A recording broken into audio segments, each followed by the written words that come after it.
অনেকের ধারণা আমাদের ওয়েস্ট বেঙ্গলের মেয়েদের কোনো নিরাপত্তা নেই। তাদেরকে আমি একটা কথাই বলতে চাই, হ্যাঁ তোমরাই ঠিক, আমাদের ওয়েস্ট বেঙ্গলে সত্যি কোনো মেয়ের কোনো নিরাপত্তা নেই।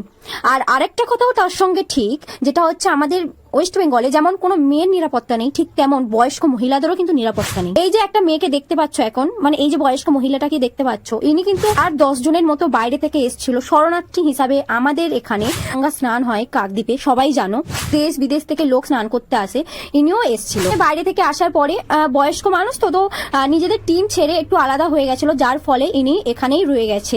তো আমাদের যে শিয়ালদার চারপাশেই মেবি ঘোরাফেরা করতো, 4 জন এনাকে ধরে রীতিমতো, মানে বুঝতেই পারছো, করার পরে ওনারা কি করেছে, আমাদের স্টেশনের এখানে এসে ফেলে গেছে।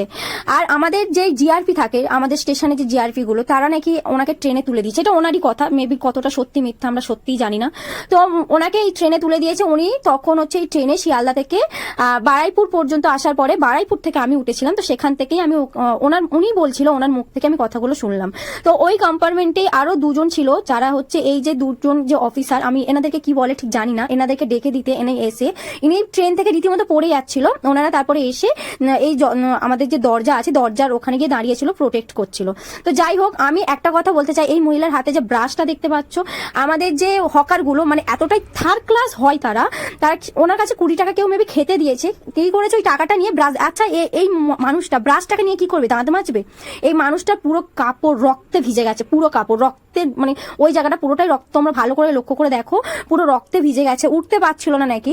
আমরা যাওয়ার পরে, আমি প্রায় তোমার মগরাহাট ক্রস করার পরে উনি তারপরে উঠে বসতে পেরেছিল, তার আগে পর্যন্ত এদিকে ওদিকে গড়াগড়ি খাচ্ছিল পুরো ট্রেনে।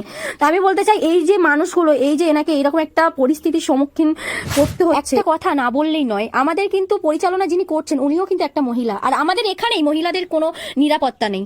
যাই হোক, আমি শুধু এইটুকু বলতে চাই, এনাকে যদি কেউ চিনে থাকো বা যদি কেউ যেখানে খুশি দেখো, অন্তত একটু খেতে দিও আর একটু জল দিও।